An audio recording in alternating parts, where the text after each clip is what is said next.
Welcome, everyone. This is Dave Morris, and you are listening to the Elk Junkie podcast. I am joined today by my co-host, Lance Gardner. Lance, how are you? Doing fantastic. Excited about our first ever Elk Junkie podcast. I am so excited to start this adventure with you and our listeners as well. We started the Elk Junkie podcast because of our enthusiasm for elk hunting, and we are not the experts, and we will never pretend to be such. Anyone can be an elk hunting enthusiast, whether someone is just starting out or they have been hunting for many, many years. Or as we like to call an elk hunting enthusiast, an elk junkie. I like the sound of that.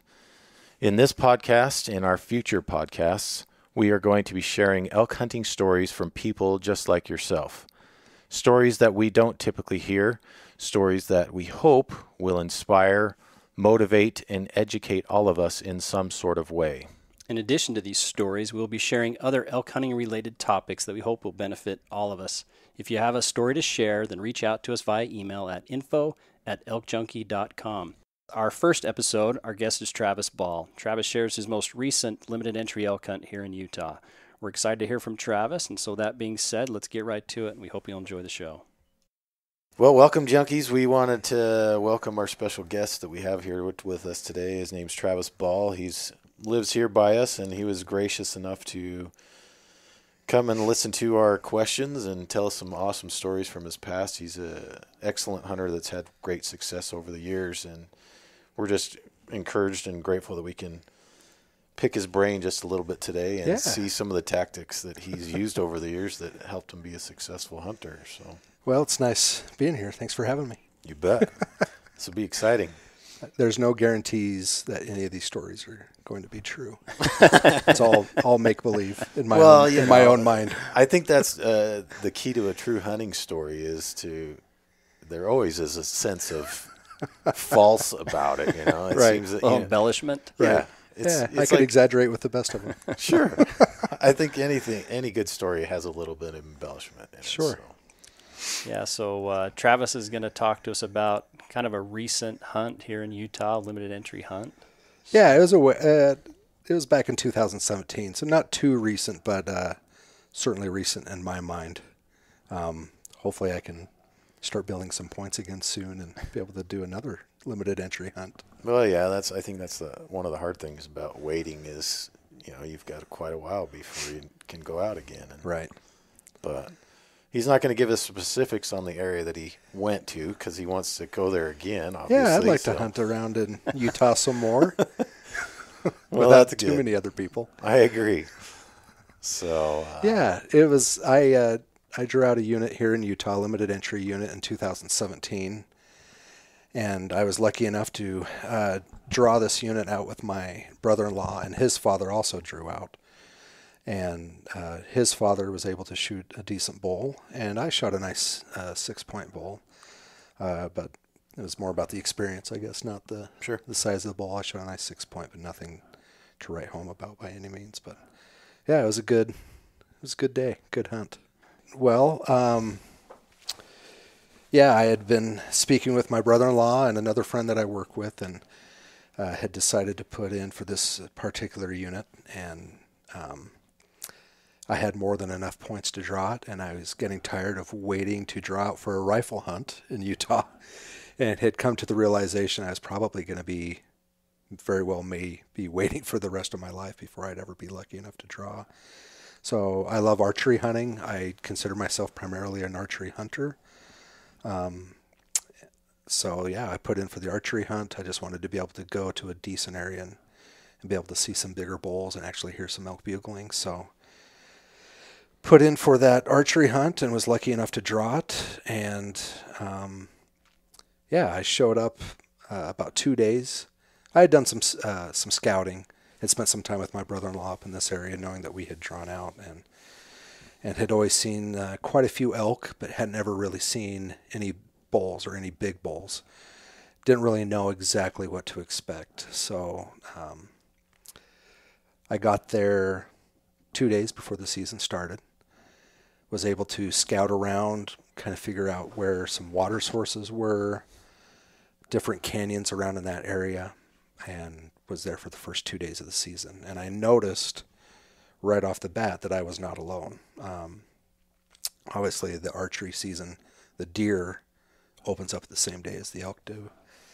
And everybody in this area, at the time, everybody was there for the deer season to open, trying to get a nice velvet archery buck. A lot of those deer are up higher in this area, up higher along the ridge lines where the main road is at. And Sure. they don't have to hike too far to be able to see some really good quality deer, specifically with the velvet on. And so I think I had probably spoken with about 15, maybe 20 other people over the course of about a week. And every single one of them said they were deer hunting. I didn't run into any other elk hunters. Wow. And it was a good experience for me because I can kind of see where everybody was going and talk to everybody about the area and learn a little bit. Everybody was really friendly. But more specifically able to learn that area and where the water was at and where I thought, where are some of these drainages and things where I think maybe the elk are bedding down at night and being able to come to water, trying to figure out where those transition areas are, where they're moving from water to bedding areas. Sure. And so... so in this area, were you primarily on foot or were you on ATV or? a mixture of both. So we had a side-by-side to be able to go up and down this road and be able to get into some different areas. And then we'd get to a base of a drainage and then hop off and we'd hike, 1 to 2 miles up in these drainages and be able to get up there. And obviously we're early season. We're not hearing anything. We're hearing cows mew. Cows call a little bit here and there, but we're not really hearing any bulls. So here in the state of Utah, the archery season starts in August. So you were probably... I was there, I want to say, the week before the last week of August. I was probably there around the 20th or so. Okay. And spent 6 days total in this area with my brother-in-law. And neither one of us had any luck. We saw some elk, but nothing that we obviously wanted to shoot. And I had to come back out and work for a few days. So I came out for, I want to say I came out for 1 whole week and then went back, and I had 8 days on my hands to be able to hunt. And all by yourself, right? By myself. So yeah, I primarily, when I went back by myself, just kind of when I was able to get to know that area really well, I kind of knew coming from the top of these ridge lines where I could park and then be able to hike out these ridge lines, or even be able to circle around into the bottoms and then hike up from the bottom and be able to get up into these drainage areas. And it was a pretty incredible experience. It was really good to get to know an area that you've never really spent much time in before. Do you wish you would have spent more time than just the 2 days at first? Or did that seem like that was sufficient? No, it was sufficient to kind of get to know the area. And I had researched a lot. Google Earth and all your normal, Onyx and all those things. So a lot of e-scouting. Right. Okay. I had done a lot of e-scouting and kind of knew the different drainages I had wanted to get to, but not knowing if there was going to be any water in any of those or not. So that's why I say it was a good learning experience. Things always look a lot different overhead absolutely. on a map than what it does in real life. And so just getting to know that area was really important to those first few days. But there were so many people at the same time deer hunting early that it was really hard to kind of see that many elk. Right. Were they archery or was it right? I assume it was archery. It was all archery deer hunting. When I went back in and had those 8 days by myself, I was basically parking and then hiking into those areas that I wanted to be. was able to spot several big bulls. There were nobody around. I'll tell you that. When I went back in, that was the huge difference, is that all the deer hunters had left. Right.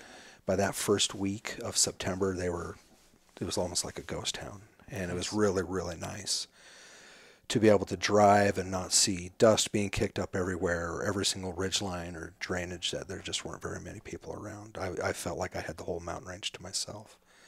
And I noticed that the animals were a lot more active. I was starting to see bulls first light, on the ridge lines, but out quite a ways away from the main road. But at least I was figuring out where the bulls were and kind of the direction that they were moving, where they were going in the early morning bedding, afternoon beds, kind of figuring out the pattern of where I thought they were all going. I made a few plays on different bulls that I liked, just could never really seem to get it together. This drainage that I wanted to go had a kind of a small pond, and then about 15, maybe 20 yards up this small drainage was another wallow that I had found before. I was like, well, let's get up there. I'll go up there this afternoon. I hunted the whole morning. This is on the 5th or sixth day, I can't remember exactly, but got up there, and as I was getting up into this drainage, I spooked a whole herd of elk, probably about 15, 20 head of elk. I saw that there was a good-sized bull, and I remember it really surprised me, because when I first saw it, I thought it was a moose running away, because it was all black. Oh, wow. And I stopped and I had my binoculars, I'm glassing these elk running by, and I realized they're all elk, and that black bull that I had seen run away was just totally covered in mud. Oh. And I knew, there must be a wallow up there. And I hiked up there a ways away, got up there, found that wallow, and I thought, well, this would probably be a really good place to be at a little bit earlier. I'm a little bit late to the game, obviously, when I spooked those elk. And maybe I'll try to come back tomorrow and either sit on the water or just see how much sign I'm going to get, if I can get anything to bugle. Leading up to this, were they bugling?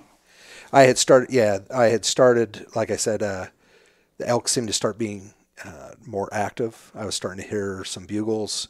It's still early September, but I'm starting to hear some bugles, but they're not really heavy in the rut. You would bugle back and they would respond, but it was almost like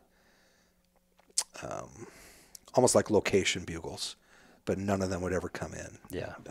Nothing would move. They would respond, but it just seemed like they weren't moving. And I've learned a few things over the years now about being more aggressive. You hear them bugling, and maybe to get them to be more aggressive or to respond more, you got to get aggressive with them or start, running in on them. So do you bugle? Do you cow call? I do a mixture of both. Okay. Yeah, I do a mixture of both. I usually start out trying to bugle, just trying to get a location, try to get something to respond. If I get something to respond, I may cow call a little bit as well. I try to do as much as both as I can. Yeah, basically whatever you can get them to get riled up. Right. In, And I think it's going to vary from elk to elk. I think some elk may respond better. In the past, I've hunted in Wyoming, and I remember my brother and I coming in on a bull, and I would bugle, and he would bugle back immediately, and I'd cow call, and I'd get nothing. I'd bugle, and he'd respond back immediately again. And that was the only way I could ever get that bull to respond or actually start being conversive, I guess I would say, with me, is when I would bugle. But I'd cow call, and it did nothing for him. Or maybe I'm just that poor of a whatever that poor of a bugler or cow caller. Anyhow, so yeah, that same evening that I saw that small herd of elk and that black bull, it was getting pretty late in the evening, so I went ahead and started bugling. After they had left, I sat there for about 15, 20 minutes, started to bugle, and I immediately got a bull to crack off. But I'm down in the bottom of this drainage. Well, this bull is all the way up on this ridge line above me, and he's probably between a quarter and a half mile away. I could tell pretty close looking up towards this ridge line above me, just almost exactly where he was, or in my mind where I thought he was. And he and I'd cow call, and he wouldn't respond, and I'd bugle, and he would respond. And we were bugling back and forth like that, but he would not come down off that ridge line. I couldn't pull him down off the mountain. And I remember just thinking, well, I saw this small herd of elk down here. This bull is up above me. It's pretty obvious to me after the last couple of days that elk are starting to bugle a lot more, starting to become a lot more vocal. I think I'll come back to this water hole, maybe sit on this water hole in the evening. Obviously, these elk were in here tonight. It's hot. It's in central Utah. It's pretty hot conditions. It would get up to about 80 to 84 degrees during the day. Wow. So it's pretty hot still. Yeah. It'd be right about 50 degrees in the morning. And I figured the elk are going to be moving in on water, so I'll get there the next afternoon. So that's what I did. I hunted the next morning. That afternoon, I kind of got into position, hiked up in there. It was probably about a 1.5 mile hike up into where this wallow and this small pond off to the side was. And it's just in this little, kind of the side drainage that comes right down into this main canyon. And so I went up that side drainage, and I kind of almost like triangulated my position between that wallow and that pond. And it was probably about 40 yards off to the side of it, right in between. And I tried to get on the side of that drainage, not right down into the bottom. I figure if there's winds moving either up canyon or down canyon, maybe I'd be off to the side enough that it wouldn't suck your smell down. Wouldn't smell the canyon up too bad, because I know after 5 or 6 days, pretty ripe. And truth be told, I don't know how much of a difference it really makes. I think, you could be as fresh as you can be day one. It doesn't matter. Those elk can smell so good. Yeah. If the winds aren't right, they're going to smell you no matter what you do. So you don't worry about scents and, spraying down or any of that kind of stuff? I don't. Just make sure you're...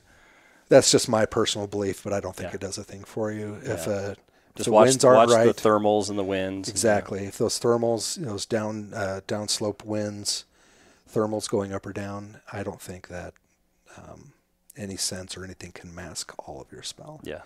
Yeah. Certainly not mine. And so, I got off to the side in hopes that maybe any winds going up or down would miss me, being on the side of the drainage. And I was there for probably about 1.5 hours. And I have a hard time holding still for very long. So I was starting to kind of get itchy, but time to get moving or doing something. But I was patient enough that day, and 5 o'clock rolled around. I was like, I'm going to start bugling a little bit. It's getting to be the evening hours that maybe I can get something to answer back. Sure. And sure enough, I bugled, and that same bull up on that ridge line from almost the exact same location, from what I could tell, bugled right back. And it really surprised me. And I think it was kind of a good learning lesson to an extent, because it seemed like he didn't hardly move at all. So I knew he must have a nice private little area that he likes to live in or hole up in. His sanctuary, whatever you want to call it. I think he probably goes out at night and feeds and waters. Sure. And there's probably a lot goes with that as well, as far as the full moon, or that, whatever pattern that the moon is in at the time. But I think he had his home in his home turf that he liked to stay in as much as possible. And it kind of dawned on me. I bugled a couple more times with him, and he was responding, but still not moving. And I was like, okay, I got to try something different. It's finally hit me over the head enough times that what I'm doing is not being effective. I need to try something different. Did you try cow calling at all, or was it just bugling? That's when I did. I was like, he's not coming down off the mountain to my bugles. I started cow calling, and he responded to that, and was cow calling with him, kind of back and forth for probably about 10, 15 minutes. I would bugle sometimes. I would cow call a little bit, and then he just quit. And it was just silent. He stopped responding. And in my mind, I'm thinking, well, he's either coming down off the hill, or he's gotten tired of me, or he's just worn out my welcome, and he's not responding back to me. And it had been a few minutes, and then the next thing I know, just kind of off to the side, a couple 100 yards away, right at the base of the hill, I saw him come out right off the base of that hill. And this is all juniper, pinyon, type country, sagebrush flats, and he comes right out. And he was a nice bull, nice 6-point bull, and it was probably about 200 yards away, and he was just kind of coming across that sagebrush flats. And I noticed he'd go 15, 20 yards and kind of stop and was looking around. And I would cow call, and he couldn't see me. I'm sitting down in the sagebrush off to the side. And I would cow call, and he would be looking all over the place, and then he'd come in. He'd go another 30, 40 yards, and then stop, had his nose up in the air, looking around, and I'm just got my fingers crossed the whole time, like, oh, please don't let my scent be blown right down to him, because that's what he's looking for. That's what he's doing, yep. That's what he's looking for, out. And he's looking all over the place. Where are these elk? I could hear them. Where are they? And so I'm just trying to be as still as I possibly can, sitting down in the sagebrush, and he kind of comes into this drainage, but when he gets to the base of that drainage, he starts side-hilling on this hillside across from me. And that little pond and wallow's in the very bottom, and he's about 80 yards away, and I'm like, oh, just a little farther, just keep coming, but please don't go up the hill. And that was my biggest fear, is that he was going to go hit that ridge line and just start going up above and try to get, I was worried he was going to try to get like a visual, like I'm going to get up higher so I have a vantage point below me. And it was just by pure luck. I'm not cow calling anymore at this point. I don't want him to be able to see me. Obviously, I'm kind of out in the open, but I'm in the sagebrush. And I figure if I cow call, he's probably going to be able to zero right in at my location. So when he got within about 80 yards and started side hilling and getting up on the side of that hill across from me, I stopped cow calling and just sat there and waited. And he kind of cut across that hill and then dropped right down right between that wallow and that pond. And it's kind of a little bit of a grassy area. And I was able to range him right there. He's right at 52 yards, right perfectly across from me, but right between that pond and that wallow, and started feeding. And I sat there. I'm like, okay, he's still kind of facing me. I'm just, the whole time I'm just sweating that the wind's going to change and blow right to him. Do I get up? Do I make this decision that I can make some noise or whatever, and he's going to hear me? And sat there and waited for a few minutes, and he finally was feeding and had finally kind of rotated away and was quartering away from me. And I was able to kind of rotate up to a knee and was kneeling, and I already had an arrow nocked and was able to get up on one knee above the sagebrush and let it fly 52 yards, and he was quartering away, and lunged him on the left side and kind of blew out through the right, and it was just right. Nice. And it must have been a heart shot. He wheeled up, went up kind of on the side of that hill above the pond, only about 20 yards away, and I immediately started cow calling, trying to get him to stop or maybe to cut him to come back and get a second shot. And he stopped and was looking back probably about 20, 30 yards up on that hill, and then started doing the whole death wobble. It was only, maybe it was a minute or two. To me, it seemed like 10 seconds. He was sitting there looking at me, and then he just started doing the wobble, and down the hill he rolled, probably rolled maybe 15, 20 yards down off the side of that hill and right at the edge of that pond. And nice. Wow. Had my bull, and I think I shot him right about 6 o'clock in the evening. I had him quartered, and I was starting to pack him out probably about 8:30, 9 o'clock. How many trips did it take you to get him out? It took me, I want to say 4 trips. Yeah, by yourself. I did 4 trips, but I was only about a mile and a half away. I wasn't that far. So 4 relatively quick trips, 1 quarter. Sure. And had my back straps and tenderloins and everything, that last one, along with the head, and was able to get everything out. That's great. So by the time I was able to drive back around to my camp, get them hung up in a tree to cool for the night and everything, it was a little bit past midnight. I was camped a little. Like you said, it was a warm area. It was way warm, and that was my biggest fear. Like, normally you shoot a bull, you'd like to sit around and relax for a day or two and kind of enjoy it. And I was like, holy cow, tomorrow the first thing I got to do is get this bull somewhere on ice, get it to someplace cooler, because there's just no way My fear is Yeah. meat was going to spoil, even though I had it hung and Yeah. everything. 100%. I was really scared about the meat spoiling, so I wanted to get them out as quickly as I could. One of the things that stood out to me about your story is you had mentioned the bull went silent, and I think you got to show a lot of patience there, because a lot of times if they go silent, your reaction may be to get up, go look. Right. And if you would have done that, he sounds like he would have seen you. Yeah. And honestly, I didn't know if, like I said, if I had spooked him or not. But what I noticed is that once he got down into that bottom, we were starting to talk again. I cow called him a few times. He bugled a couple more times in the bottom. But as he was going down that mountain off the hill, Sure. he wasn't bugling. He Yeah. wasn't responding back. But it didn't take him. Those elk move so fast. Even when they're not trying, they move so fast. Yeah. I bet it was maybe only 10 minutes that it took him to get off. But I thought I had lost him because he just went quiet while he was hiking down off the hill. I think that's just something always to remember. Is just when they go quiet, there's a good chance they're moving. They're Right. coming towards you. Yeah. You just got to be patient. So that's cool. Yeah, so I think he's probably around a couple hundred yards when I first saw him at the base.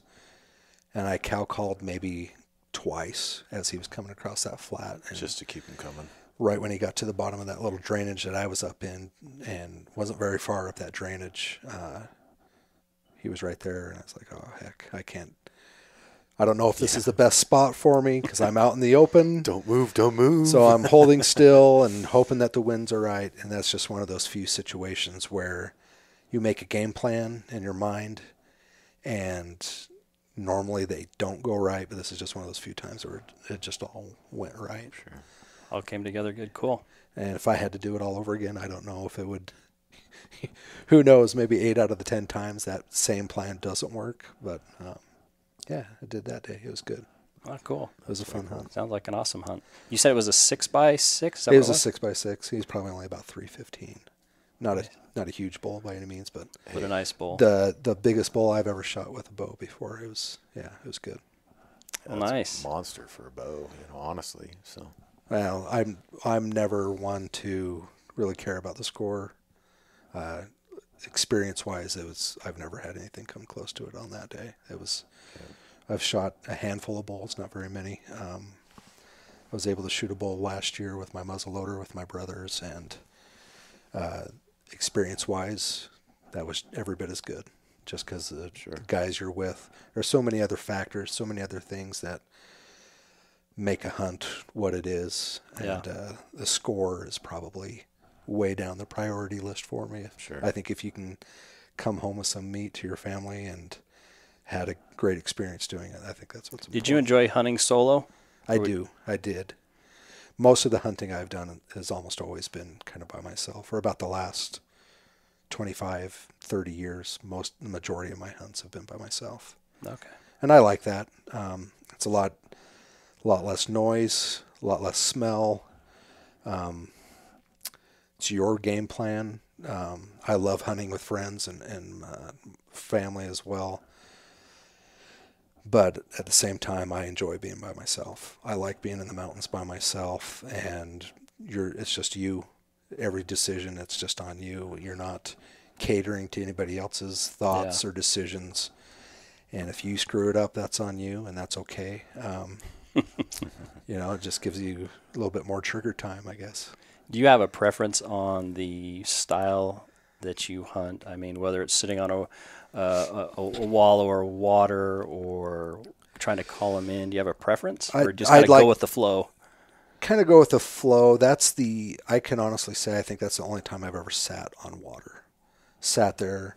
I've bugled before and see if I can bring something in.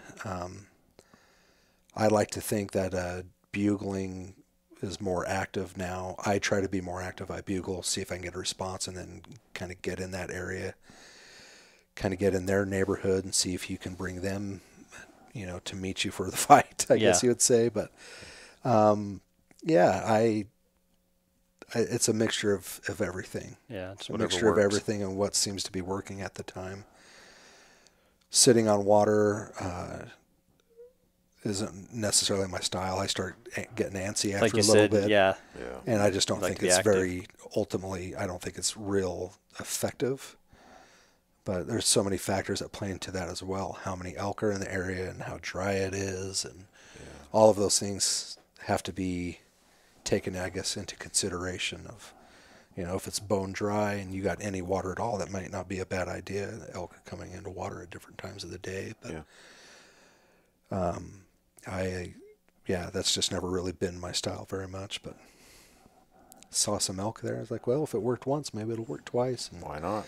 I lucked out. So I normally try to bugle and try to move in, try to spot and stalk and see what happens. I'm not really stuck to any one way or one thing. Well, bugling's so much fun. It is. Yeah, it is fun.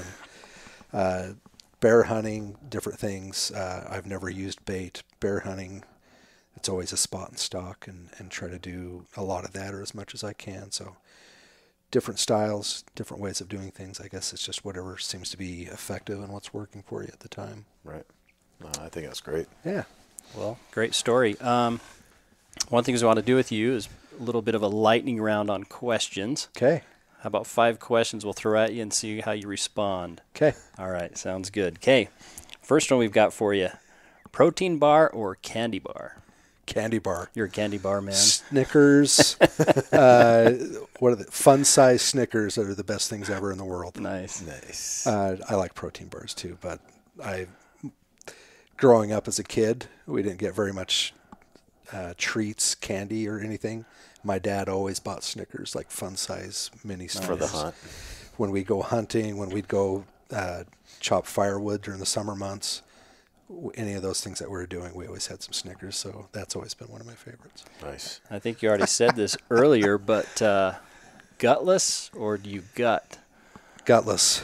Gutless, huh? I grew up gutting. I think probably like the rest of us did. Yeah. But knowing what I know now, hunting by myself, doing all those things, if I have the time, I'll bone it out. But for the most part, it's so much cleaner, so much easier just doing that gutless method. Yeah. Yep. I agree. One thing I'm curious about too, do you prefer to stay out during the day or do you like to come back to camp during the day? You just tough it out and hunt out all day? It depends on the time of the year. This wasn't one of our 5 rapid fire questions. Last year when I was muzzle loading with my brothers, I mean, it's too cold to stay out all day. So we'd come back to camp. But when I'm archery hunting, I stay out all day. I try to stay out all day. I'll bed down somewhere, take a nap somewhere, eat a little bit, but I try to stay out all day. Do you find success during the day? Are you seeing elk? Have you gotten any elk during the day? What's kind of been your experience? I grew up always thinking that early morning and late evening were always the best times. Watching some other hunters and some other things, I've learned quite a bit. I've never had any real good success with the middle of the day, but I'm the type of guy, I don't get to hunt a whole lot. I like deer. I like hunting deer, but in general, I usually get maybe 8 or 10 days a year to hunt. And if I have to pick what I'm going to do, it's elk hunting every time. Yeah. And my wife and daughters don't enjoy deer meat. They're not going to eat it. So I'm going to spend all my time elk hunting. Yeah, I don't blame you. So with that being said, I try to stay out as long as I can, as much as I can. Yeah. But the best success I've always had has always been late evening. Oh, good. Almost, easily, not even close. I've always had the best success. And I just don't hunt enough to have experienced getting to kill that many animals or see a whole lot of animals during the afternoon. I usually lay down and take a nap during the afternoon. Sure. Okay. All right, this is going to tell us a lot about you. Okay. When it comes to elk poo, do you pick it up and check for freshness, or you just kind of kick it around? And I'll usually step on it. You're a kicker. I'm a mixture of both. Let me put it that way. I'll step on it to see how easily it squishes. Sometimes I pick it up and do it. Nice. Yeah. As long as you don't lick it. I'm not averse. I'm not averse to picking up elk poo. I'll pick it up and squish it, but I usually just with my toe, my boot, nice. I usually just step on it and see what it's like. All right, one more question for you. So besides your weapon, obviously, what's one item that you just don't go without when you're out hunting? One item I don't go without: wet wipes. Wet wipes, huh? It's a lifesaver. You got to have For a those. myriad of different reasons. Yeah, it's once you've been in the sticks for more than a few days, it's nice to You wipe. got to freshen up. It's nice to wipe the dust off a little bit. But yeah, I came across the at Sam's Club this last year. They have these old person wipes. yeah. They're like washcloth size. Huh. They're huge. Well, And I thought the same thing. I was like, if I'm going to be out there for a while, I can't take a shower. I might as well get something that I can wipe myself off. something that I just recently became aware of this last wildland season, firefighting season. We were on this Oregon deployment, and they were handing out these full wipes. I think they're called a bath in a sack or something like that. And it's like a bath towel sized wet wipe. Whoa. Wow. No joke. And it comes in a small little package, probably maybe 4 inches by about 10 inches or so. It's all folded up, but you pull that thing out, and it's like bath towel size. Wow. Not thickness, just regular wet wipe thickness, but it's Just huge. size. I was like, I got to get some of these. That would be fantastic to take a bath on the mountain with. It was pretty awesome. But I saw some at Walmart called the Dude Wipes. that's probably a similar thing. But these were small. These were okay. nothing that big. So. Small dudes. Just Yeah. to give you a brief history, Travis is a firefighter, and so he does that for a living. And yeah, it's good. It's a sounds good like life. you were deployed last year. And I was lucky enough to get to go to a couple different places in Oregon. It was awesome. Yeah. Good Appreciate experience. your service doing that. it's awesome. Okay. This is our final question All right, I'm for you ready. for the day. You ready? Yeah. So if you could offer one piece of advice to elk hunters, what would it be? Don't get wrapped up in the score of the elk. Just have fun. Enjoy the experience. That's what it's all about. Great. I think that's a great response. For Like me, it. that's how I look at it for myself. I find when I have a lot of pressure on myself, like, oh man, I can't come home empty-handed again. I got to come home with some meat. You look at the amount of money that we spend, all those things. Well, it's for a good reason. It's not just because we're trying to feed the family. Like, we got lots of ways of feeding the family. Yeah. Right. So it really is the reason why we're out there and doing that is the experience. So I would say enjoy it. You don't get that many days on the hills. You don't get that many days Yep. being out there. So enjoy it while you can. And Couldn't agree more. Yep. good family and good friends and everything that you can do it with. It's makes life enjoyable. It's good. Well, Travis, thanks for taking the time Thanks. today and visiting with us. Yeah, thanks for Appreciate it. having me. It was awesome. Appreciate the story. You bet. I got lots of them. I can go on and on. I know I Well, learned, we will have you on again. I definitely learned some stuff from you today, so I appreciate your wisdom and passing it along. Well, I'm just faking it, but we do okay. That's all right. No, that's awesome. Thanks for having me, guys. Yep, You bet. appreciate it. All right. Thanks, everyone. We'll see you later.